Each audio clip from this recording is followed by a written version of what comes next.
예수님의 이름으로 기도했습니다. 아멘. 제가 한 사람을 불렀다면 거기서 분명 그 사람을 불렀던 어떤 내용과 이유가 있습니다. 부른 이유가 당연히 있습니다. 여러분들이 자녀를 불렀다면 그것에는 분명 어떤 이유가 있습니다. 하고 싶은 얘기가 있다든가, 조용히 하라고 했다든가, 밥을 먹으라고 한다든가, 분명한 이유가 있을 때 부르게 돼. 아니면 너무나 사랑스러워서 부를 수도 있습니다. 안부를 물을 수도 있고, 불편하점을 말할 수도 있고, 안색이 좋지 않은 자녀들에게 이유를 물어볼 수도 있습니다. 누군가 내가 그를 빌렸다면 내 필요에 의해서나 그의 필요에 의해서는 어떤 이유가, 목적이 있기 때문입니다.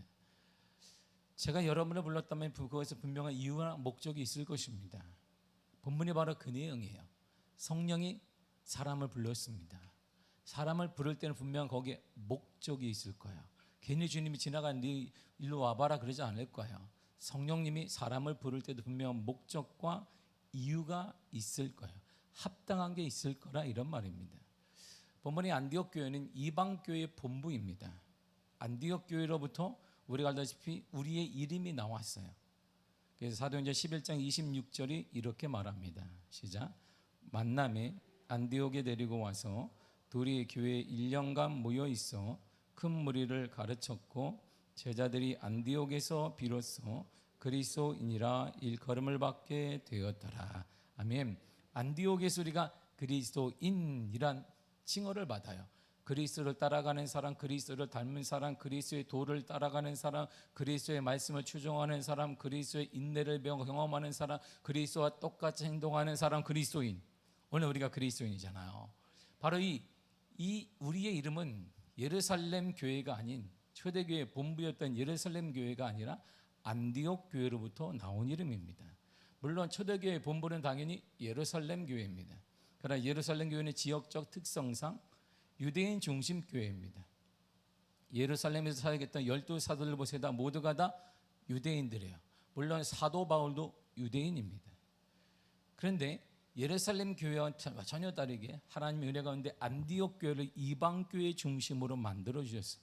성교도 그걸 통해서, 이방 성교도 그걸 통해서, 또 예루살렘 교회를 돕는 것도 이 안디옥 교회를 통해, 우리의 이름도 안디옥 교회를 통하여서 나왔습니다. 그런데 이 안디옥 교회에는 5명의 지도자가 있었습니다. 본문 1절을 읽겠습니다. 시작.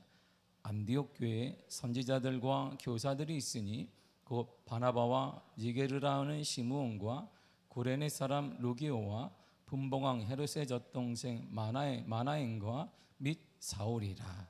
아멘. 바나바, 우리는 요셉이라고 알고 있는 바로 그 사람 너무나 잘 알잖아요. 초대교회의 가장 권위 있고 존경받는 평신도의 한 사람이 바로 바나바입니다. 그의 뜻은 위로의 아들, 권위자라는 뜻입니다. 이 바나바는 레이지파예요. 레이지파인데 구브로 출신이에요. 그러니까 이 전형적인 이 사람을 디아스포라라고 합니다. 유대인인데 유대 땅에 살고 있지 않은 유대인, 그게 디아스포라예요. 우리가 말하는 한국인인데 외국에 사는 사람들을 한인 이렇게 말하잖아요. 제1교포, 제2교포 이렇게 말하듯이 유대인은 당연히 우리가 알다시피 유대 땅에 살아야 되는데 어떤 연유인지 모르지만 구브로에 살아요. 이방 땅에 태어났습니다. 그래서 레지파기 때문에 유대의 족보가 있으니까 그 사람이 전형적인 바나바가 디아스포라예요.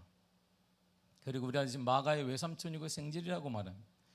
근데 이 바나바는 초대교회의 유일하고 독보적인 헌신자입니다.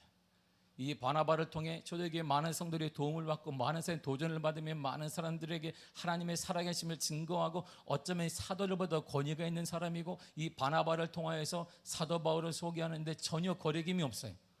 다른 사람 같으면 베드로 만날 때는 여러 단계를 거쳤지만 바나바는 그럴 필요가 없습니다. 바로 그냥 만나게 해주시면 그만큼의 사도들도 그를 인정했기 때문입니다. 바나바는 이런 사람이에요. 사도행전 4장 36절과 7절입니다. 시작. 그브로에서 난 레이족 사람이 있으니 이름은 요셉이라. 사도들이 일컬어 바나바라. 번역하면 위로의 아들이라 하니 그가 밭이 있음에 팔아 그 값을 가지고 사도들의 발 앞에 두니라. 아멘. 보세요. 밭을 재산을, 당시에 가장 큰 재산은 땅입니다. 땅을 팔았어요. 그 사도들에게 헌신하며 내놓았습니다. 공동체를 위해 써달라. 우리의 초대교회 공동체를 위해 써달라고 내놨어요. 누구도 생각하지 못했던 헌신을 바나바를 통해 가능하게 만들었습니다. 그리고 알다시피 니게르라는 시몬이라는 사람이 있습니다. 그는 아프리카 출신이에요. 아무런 설명이 없습니다. 아프리카 출신, 색깔이 우리가 알다시피 블랙 피플, 아프리카 아메리칸 뭐 이렇게 하겠지. 아프리카 출신이에요. 그냥 그러니까 유대인들이 볼 때 어머 깜짝 놀랄 사람. 어떻게 지도자인데 이렇게 볼 수 있는 거야. 그래, 구레네 사람 세 번째가 루기오가 있습니다. 안디옥 교회 교사이기도 하고 고향이 구레네예요. 구레네는 북아프리카 항구 도시입니다. 근데 이는요 특이하게 복음 열정이 대단히 강한 흑인이 우리를 말하면 아프리카 출신이 북아프리카 항구 도시인데 정확히 그가 흑인인지 아닌지는 모르겠어요. 왜냐하면 니게르라는 말을 안 붙였기 때문이에요. 모르겠지만 아무튼 그 북아프리카 출생인데 복음에 대한 열정이 얼마나 많은지 몰라요. 성경이 이렇게 말해주고 있습니다. 사도행 11장 20절이에요. 시작. 그 중에 구브로와 구레네 몇 사람이 안디옥에 이르러 헬라인에게도 말하여 주 예수를 전파하니. 아멘. 그 중에 구브로와 구레네 몇 사람, 루기오가 포함되어 있단 말이에요. 그가 아프리카를 지나 넘어와서 안디옥까지 와서 복음을 전해. 누가? 헬라인에게 복음을 전하고 있습니다. 땅을 초월해서 복음을 전하고 있습니다. 복음의 열정이 얼마나 강했는지 그의 땅에서 전하고 다른 곳에서 전하고 어느 곳에 가든지 복음을 전하는 사람이 바로 루기오예요. 그리고 헤롯의 젖동생 마나엔이 있습니다. 젖동생이라 하면 헤롯 안티파스의 양형제 등과 가까운 모치라고 말합니다. 그는 귀족이에요. 보세요. 귀족도 있고 흑인도 있고 그럼 신분이 아주 다양합니다. 그리고 바울이 있습니다. 5명의 지도자들이 있고 우리는 다 몰라요. 그러나 2사람은 알아요. 누구냐? 바나바와 바울은 압니다. 그래 이 안디옥 교회의 출생 자체가 예루살렘 교회로부터 인정받았던 이유는 딱 2사람 때문이에요. 바나바와 바울 때문이에요. 나머지는 예루살렘 교회가 아무도 몰라요. 바나바니까 그 사람 존경받는 사람 초대교회. 그리고 바나바가 데리고 온 바울 함부로 건드리면 안 되지. 나머지는 누구라고요? 몰라요. 잘. 아무튼 5명이 안디옥 교회 지도자입니다. 이들이 모여 간절히 기도할 때 성령께서 임하셨습니다. 지금도 우리가 간절히 모여 기도하면 하나님이 성령이 임할 줄 믿습니다. 오늘도 우리가 간절히 모여 기도할 때 성령의 역사가 나타남을 믿습니다. 성령이 역사하실 거야. 이들이 간절히 기도하는데 이런 역사가 나타났어요. 본문의 2절을 보겠습니다. 시작.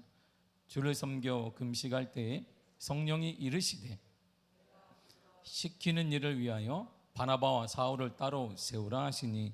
아멘. 성령이 임하셨어요. 놀랍잖아요. 이게 초대교회 때 우리가 마가다락방에 모였을 때 소수의 무리가 모여서 간절히 기도했더니 성령이 오신자 성령의 역사가 임했습니다. 여기도 마찬가지예요. 5명이 간절히 기도했더니 성령의 역사가 임해서 120명이 모이든 5명이 모이든 간절히 기도하는 것에서 뭐가 임하더라? 성령의 역사가 임하는 거예요. 오늘 우리가 말씀을 듣고 간절히 기도할 때 이 시간에 우리 자리에도 성령의 역사가 임할 줄 믿습니다. 간절히 기도하는 것이 임하는 거예요. 수가 많느냐 크냐 많으냐 적으냐 따라도 임하는 것도 아닙니다. 신앙생활을 오래 했느냐 작게 했느냐 그것 따라 임하는 게 아닙니다. 하나님에 대한 간절함과 하나님에 대한 확신과 기대감이 있는 그 자리, 그 사람이 있는 곳에 역사가 일어나게 되는 것입니다. 성령이 임했어요. 그러니까 성령이 말씀하셨습니다. 무엇을 말씀하셨냐면 바나바와 바울을 따로 세우라. 그러나 또 말씀하셨습니다. 내가 그들을 위해 시킬 일이 있다. 뭐라고 하셨냐면 불러 시키는 일을 위해 그들을 따로 세워라. 성령인 내가 불러 시키는 일을 위해 바나바 바울을 따로 세우라 그랬습니다. 이에 그들은 안디옥 교회의 절대적인 지도자가 2사람인데 바나바와 바울이에요. 나머지 3사람 우리가 알 길이 없어요. 우리가 아직 성경을 보아도 잘 모릅니다. 설명도 나오지 않아요. 족보도 나오지 않습니다. 그냥 몰라요. 관심이 없는 사람들이. 초대교회 예루살렘 교회가 볼 때에도 그래도 예루살렘 교회 인정을 받아야 되는데 안디옥 교회를 인정하기 위해서는 바나바와 바울밖에 없는 거예요. 근데 하나님이 그 사람을 딱 뽑았어요. 그리고 다른 곳으로 파송하게 되었단 말입니다. 보세요. 가장 중요한 것은 바나바와 바울을 이들은 놓아줄 수밖에 없었어요. 그것은 그 이유가 말은 성령의 역사 때문이에요. 정보다는 성령 역사가 중요하고 인간적인 관계와 교회에 대한 염려보다는 성령의 뜻이 중요했기 때문입니다. 이들의 행동을 보세요. 그 말이 딱 떨어지자마자 바로 이렇게 행동해요. 3절을 보겠습니다. 시작. 이에 금식하며 기도하고 2사람에게 안수하여 보내니라. 아멘. 보세요. 딱 떨어지자마자 이에 바로 두 사람을 보내게 됩니다. 그렇다면 말해요, 바나바 바울을 따로 세워서 불러시킨 일이 뭘까요? 자, 이제 4절 이후부터는 뭐만 얘기가 나오면 13장 이후부터는 베드로 얘기가 다 끝나요. 모든 사도 얘기가 한마디도 나오지 않습니다. 누구냐면 바울 얘기만 나와요. 바울의 전도 여행기만 나옵니다. 복음의 보호를 전하는 것, 기적이 일어난 것, 역사가 나타난 것, 교회가 세워져 가는 것, 죽은 영혼이 살아나는 이런 얘기가 나와요. 바로 4절부터 이렇게 시작이 되기 때문이에요. 4절과 5절을 읽겠습니다. 시작. 두 사람이 성령의 보내심을 받아 실루기아에 내려가 거기서 배 타고 구브로에 가서 살라미에 이르러 하나님의 말씀을 유대인의 여러 회당에서 전하세 요한을 수행원으로 두었더라. 아멘. 성령의 보내심을 받은 두 사람, 이들이 한 일이 뭐냐? 하나님의 말씀을 여러 회당에서 만나는 사람들마다 전했다, 이런 말. 그 외에는 없습니다. 아무것도 한 일이 없어요. 그는 성령이 보내시면 내가 불러 행한 일을 그들을 따로 세우라 했는데 그 이후부터 한 일이 뭐냐면 여러 회당을 찾아가 유대인이든 누구든 상관없이 만나는 사람마다 하나님의 말씀, 예수 그리스도의 복음을 전하기 시작했습니다. 이 바울의 복음 행적이 사도행전 28장까지 쭉 끝까지 기록되어 있습니다. 그러므로 이들에게 성령께서 불러시킨 일이란 복음을 전하는 것, 전도란 말입니다. 복음을 전하는 것이에요. 할렐루야. 우리를 하나님이 불러시키는 일은, 성령이 우리를 불러시키는 일은 복음을 전하는 것입니다. 복음을 전하는 것, 전도하는 것은 하나님의 뜻이며 하나님의 계획이며 하나님의 명령이며 하나님의 역사의 출발점이 되는 것입니다. 우리가 믿고 섬기는 하나님의 가장 큰 계획은 다른 것이 아닙니다. 하나님의 가장 위대한 계획은 전 인류의 구원인 것입니다. 세계의 복음화인 것이, 아니 세계를 보지 않아도 됩니다. 우리 가정의 복음화, 이웃의 복음화, 그들에게 복음을 전하는 것이 바로 하나님의 가장 큰 원대한 뜻입니다. 왜냐하면 한 영혼의 천하보다 귀하기 때문인 것입니다. 복음을 전하는 것은 때가 없습니다. 복음을 전하는 것은 코로나가 중요한 것이 아닙니다. 복음을 전하는 것은 상황이 중요한 것이 아닙니다. 복음을 전하는 것은 어떤 장애물이 있는 것도 아닙니다. 왜냐하면 이렇게 성경에 말해주기 때문이에요. 디모데 4장 2절입니다. 시작. 너는 말씀을 전파하라. 때를 얻든지 못 얻든지 항상 힘쓰라. 범사에 오래 참음과 가르침으로 경책하며 경계하며 관하라. 아멘. 말씀을 전파하라. 어느 때? 때를 얻든지 못 얻든지 전하라는 것입니다. 때는 우리에게 있는 게 아니라 그냥 전하는 것입니다. 코로나 때도 전하고, 코로나가 끝나도 전하고, 다른 바이러스가 오도 전하고, 어떠한 상황이 오도 전하라는 것입니다. 뭐하라? 오래 참으라. 그리고 가르치라, 권면하라, 경계하라, 회개를 촉구하라는 것입니다.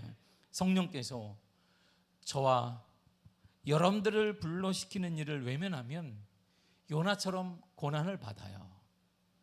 풀리지 않는 계속 꼬임이 이어지게 됩니다. 전도 복음을 전하는 것을 외면할 수 없는, 거역할 수 없는 하나님의 절대절명의 명령입니다. 하나님의 유일한 소망이 바로 복음을 전하는 것입니다. 하나님의 소원은 남북 통일 좋은 것입니다. 우리의 소원은 통일 좋은 것입니다.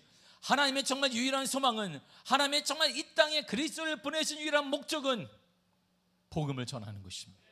복음으로 활활 타오르는 교회가 지금도 성장하며 부흥하며 역사가 나타나고 가정이 회복되어지며 놀라운 주의 역사가 나타나는 거예요. 우리 앞길이 막히고 있습니다. 요나처럼 우리가 시험 들고 있습니다. 풍랑이 치고 있습니다. 어찌할 뻔 모르고 있습니다. 이것은 바로 복음을 전하지 않기 때문이에요. 여러분들의 풍랑을 잠잠하게 만들고, 여러분들의 질병을 잠잠하게 만들고, 여러분들의 자녀들에게 연령계를 받은 우리가 할 일의 첫째가 뭐냐? 복음을 전하는 것입니다. 복음을 전해야 됩니다. 고린도서 5장 20절에 이렇게 말해요. 시작. 그러므로 우리가 그리스도를 대신하여 사신이 되어 하나님이 우리를 통하여 너희를 권면하시는 것 같이 그리스도를 대신하여 간청하노니 너희는 하나님과 화목하라. 아멘. 주님이 이렇게 얘기했어요. 우리는 그리스도를 대신한 사신이다. 사신은 내가 말하는 게, 내 말을 하는 게 아닙니다. 나의 주인의 말을 하는 거예요. 이렇게 사신은 메신저는 그냥 그 메신저에게 말하는 것입니다. 아, 내가 오늘 기분이 컨디션이 안 좋아서 못 줘. 그거 아닙니다. 내 컨디션이 중요한 거 아닙니다. 여러분들의 상황은 중요한 거 아닙니다. 나를 보낸 나를 보낸 그분한테 그냥 전하기만 하면 되는 것입니다. 그 사람의 상담이 어떤지 중요한 건 나는 아닙니다. 내 역할은 그냥 메신저니 그대로 전하기만 하면 되는 것입니다. 우리는 그리스도를 대신한 사신이에요. 그리스도를 대신하니까 뭐하라? 권하라는 것입니다. 무엇을 권하는데? 하나님과 화목하세요, 이런 말. 하나님과 화목하시기를 바랍니다. 그걸 전하란 말입니다. 하나님과 화목해야 길이 열립니다. 하나님과 화목해야 역사가 나타납니다. 하나님과 화목해야 길이 열리게 됩니다. 하나님과 형통해야 인통하고, 인통해야 물통하고, 물통해야 만사 형통하게 되는 것입니다. 첫째 통하는 것은 하나님과 통해야 된단 말입니다. 하나님과 통하지 않으면 어떻게 사람과 통하겠습니까? 하나님과 통하지 않으면 사람과 통하지 않고, 물질에 통하지 않고, 모든 면에 막힌단 말입니다. 모든 면에 여러분들이 통하기를 원한다면, 혈액순환이 잘 되어서 건강하게 원하고, 모든 문제가 잘 되기를 원한다면, 첫째로 하나님과 통해야 된단 말이에요. 인생의 유일한 목적이 그거예요. 인생에 잘 풀리는 비결이 여기 있습니다. 그러므로 이제 이 일을 위해 헌신하며 최선을 다해야 돼요. 디모데 4장 5절에 이렇게 말해주고 있어요. 시작. 그러나 너는 모든 일에 신중하여 고난을 받으며 전도자의 일을 하며 내 직무를 다하라. 아멘. 자, 전도자의 일을 하라. 너는 그리고 뭐하라? 그 직무를 다하라. 여러분, 이것은 주님이 이렇게 다해보세요라고 여러분들에게 간청하는 게 아니에요. 명령하는 것입니다. 전도자 일을 해라. 그리고 그 직무를 다하라는 것입니다. 이것은 여러분들에게 주님이 바람을 얘기하는 게 아닙니다. 명령하신 거예요.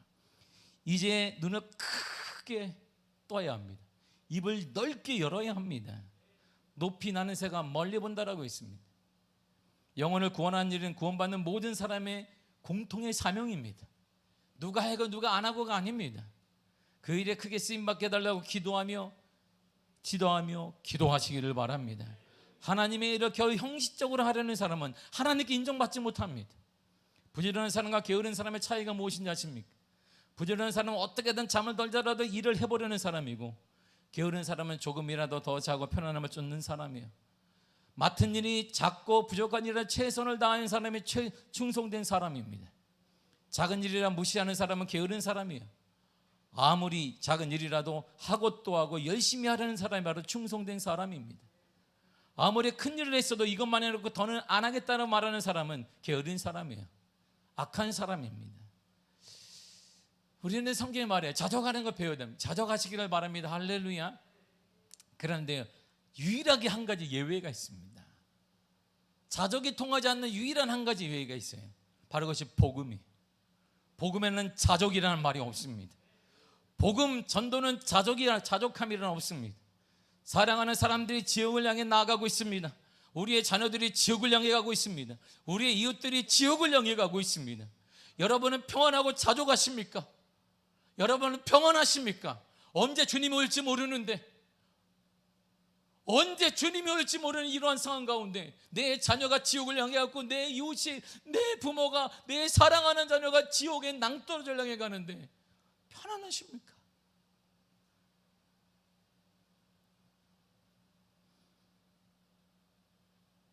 눈물을 흘리며 기도해야 합니다. 그리고 전해야 됩니다. 떡을 얻든지 못 얻든지 전해야 됩니다. 나 한 사람 예수 믿고 구원받는 사실에 자족하지 마십시오. 유일한 자족이 통하지 않는 것은 복음 전도하고 전도예요.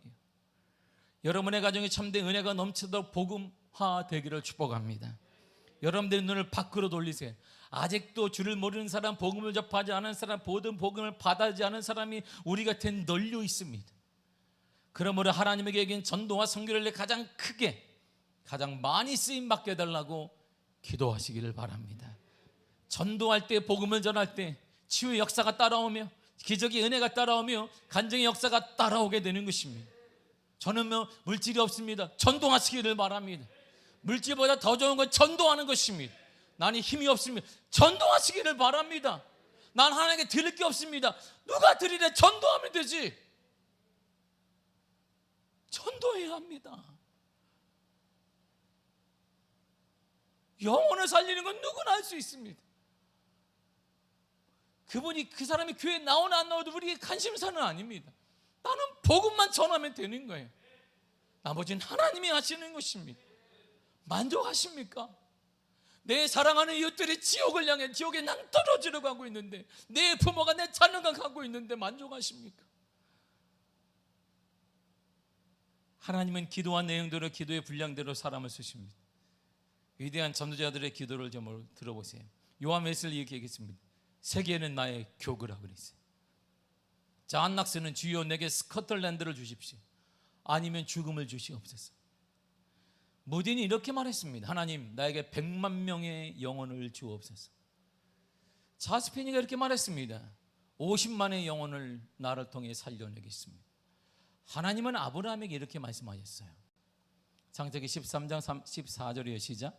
롯이 아브라함을 떠난 후에 여호와께서 아브라함에게 이르시되 너는 눈을 들어 너 있는 곳에서 북쪽과 남쪽 그리고 동쪽과 서쪽을 바라보라. 아멘. 자, 아브라함아, 눈을 좀 들어라. 땅만 보지 말고. 너가 있는 땅을 보면 사막이잖아. 소망이 없지? 소망이 없어요. 소망이 없습니다. 조카라는 친구가 좋은 땅 차지해버렸습니다. 야, 나 같아도 나한테 양보할 텐데 얘는 내가 다 키웠더니 재산도 주었는데 나를 사막에 남기고 가버렸습니다.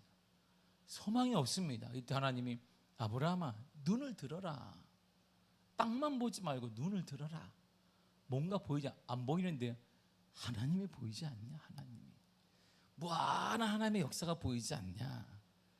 그리고 다시 절망하고 있는 그에게 이렇게 말하셨어요. 17절을 보겠습니다. 시작. 너는 일어나 그 땅을 종과 행으로 두루 다녀보라.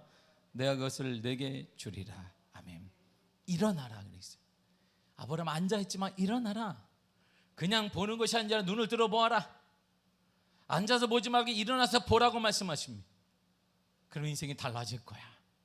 우리도 눈을 들어 멀리 보고 넓게 보아야 합니다. 현실에 안주하지 말고 일어나서 동서남북을 바라보십시오.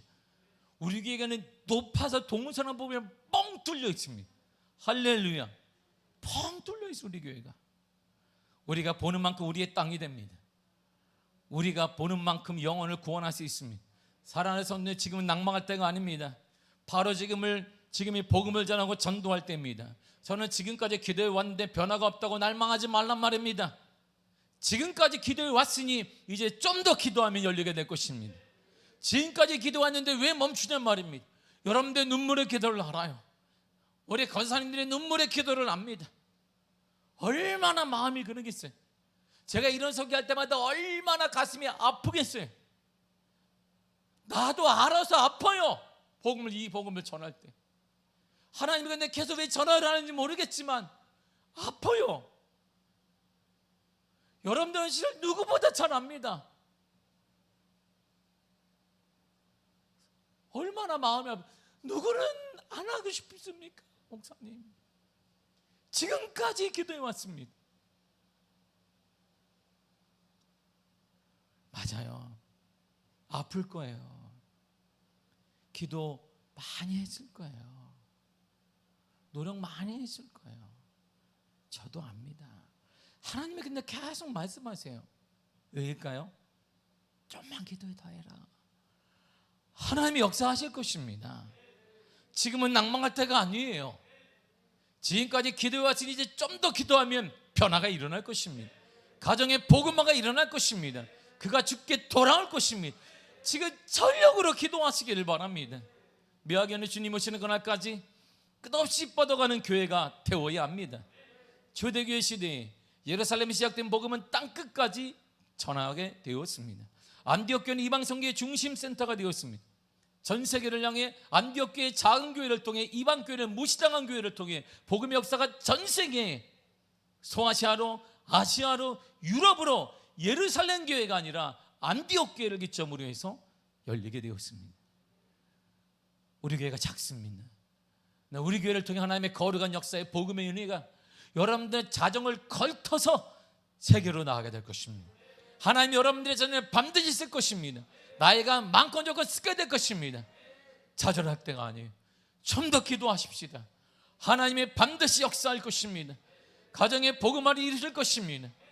왠지 몰라요. 계속 기도할 때마다 마음에 거리낌이 와요. 저한테 계속 거리낌을 하나님이. 가정의 복음화는 뭔데? 교회가 부흥되는 것 좋지. 근데 가정의 복음화를 통해 가정의 복음화가 기초가 돼야지. 가정의 복음화가 언제 주님이 올지 몰라요. 언제 주님이 올지 모릅니다. 자족함이란 복음에는 없어요. 전도에는 자족함이란 없습니다. 중국인들은 어디를 가든지 식당을 세운다는 말이 있습니다. 유대인들은 어디를 가든지 회당을 세운다는 말이 있어요. 그 다음에 예수 믿는 성도들은 어디를 가든지 복음을 전해야 합니다. 교회를 세우는 것이 당연한 것입니다. 가정의 작은 교회를 세워가시기를 바랍니다. 여러분들의 가정이 작은 교회가 되기를 축복합니다. 여러분들의 가정이 교회가 되기를 축복합니다. 그렇지만 예수를 믿는다고 해서 그 사람이 가는 곳마다 복음이 전해지는 건 아닙니다. 더구나 자동적으로 교회가 세워지는 것은 더욱 아닙니다. 아프리카 칠순인 루기오를 보세요. 오늘 지도자 중에 한 사람, 성경이 저녁에 쑥 언급하고 넘어간 사람 루기오. 그에 대한 설명은 아무것도 없습니다. 그러나 성경은 한 가지를 얘기해요. 북아프리카 항구 도시의 작은 사람 한 사람이 나라를 초월해서 안디옥까지 오고 그를 통해 헬라인에게 복음이 전해지는 복음의 열정의 사람이었다. 그래서 그가 지도자가 되었다는 것입니다. 그의 신분이 무엇인지 귀족인지 아닌지 성경은 언급하지 않습니다. 그가 어떤 인물인지 그의 부모가 뭘 했는지 언급하지 않습니다. 거기에 관심이 없습니다. 성경의 관심은 그의 복음의 열정을 담고 있는 거예요. 그의 열정은 안디옥과 헬라인들에게까지 복음을 전하였고 교회를 세웠으며 회심시킨 일을 감당하게 되었습니다. 여러분, 한 사람의 복음의 열정이 가정을 복음화로 세울 수 있습니다. 우리의 최고의 자랑은 믿음의 명문가를 자랑하는 것입니다. 돈이 많은 가정, 집이 화장실이 몇 개인 가정이 아니라 믿음의 명문가를 세우는 것입니다. 믿음의 명문가를 세워가는 것입니다. 믿음의 명문가, 우리 할아버지로부터 우리 자녀까지 하나님 안에 거하는 믿음의 명문가가 되는 것입니다. 우리는 예수 믿는 가정이고 예수의 뿌리들 가정으로며 흔들림이 없는 가정을 만드는 것, 이것보다 복되고 아름다운 게 어디 있겠습니까? 우리의 연합된 힘으로 다음 세대를 세우는 교회가 만들어질 수 있습니다. 세상에 절대 흉내낼 수 없는 복음으로 우리의 청성과 같은 장벽을 이루어서 담을 쌓자는 게 아니에요. 교회를 만들고 그 안에서 지치고 힘도 주고 가는 사람을 수용하는 것입니다. 그들에게 힘을 주고 소망을 주는 거예요. 바로 그 교회가 미아교회가 될 줄 믿습니다. 살려야 돼요. 살려야 합니다. 사랑하는 성도 여러분, 살려야 합니다. 살려야 돼요. 살리는 것이 우리의 임무이고 우리의 사명입니다. 요한복음 5장 21절 이렇게 말합니다. 시작. 아버지께서 죽은 자들을 일으켜 살리신 같이 아들도 자기가 원하는 자들을 살리느니라. 아멘. 그것이 하나님의 일이 뭐예요? 살리는 분. 예수님이 한 일이 뭐예요? 살리는 분이야. 그분이 하는 일이 살리는 거예요. 하나님도 살리고 예수님도 살리는 분이에요. 그렇다면 우리가 할 일은 뭘까요? 우리가 할 일이 이렇게 얘기했어요. 에베소 4장 13절을 쉬운 성경을 읽겠습니다. 시작. 이렇게 할 때 우리 모두는 하나님의 아들을 믿고 아는 일에 하나가 되어 그리스도를 닮은 온전한 사람으로서 성숙한 그리스도인이 될 것입니다. 아멘. 보세요. 그리스도를 닮은 사람이 되는 거죠. 그리스도를 닮은 사람이 온전한 사람이고 성숙한 그리스도인입니다. 자, 하나님은 예수님은 살리는 분이에요. 우리는 그리스도를 닮은 사람이에요. 우리 보러 뭐 하라는 거예요? 살리는 사람이 되라. 할렐루야. 살리는 사람이 되는 거예요.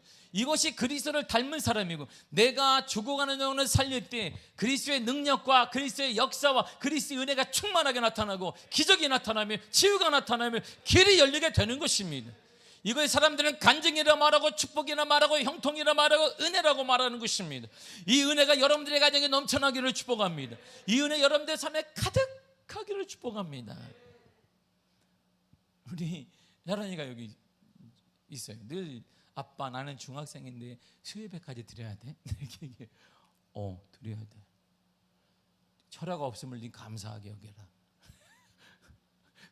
아빠 나는 학생 예배 드리는데 주일날 11시 예배를 드려야 돼.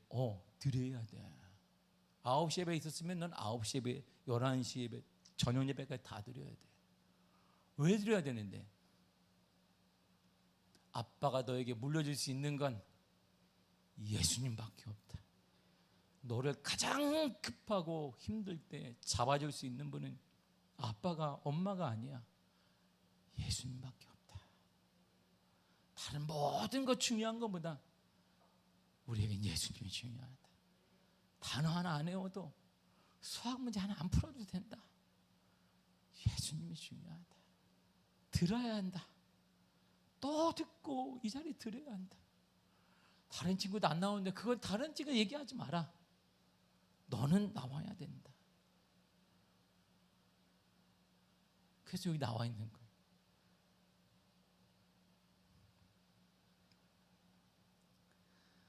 사랑하는 성도 여러분, 하나님은 우리를 살려주세요.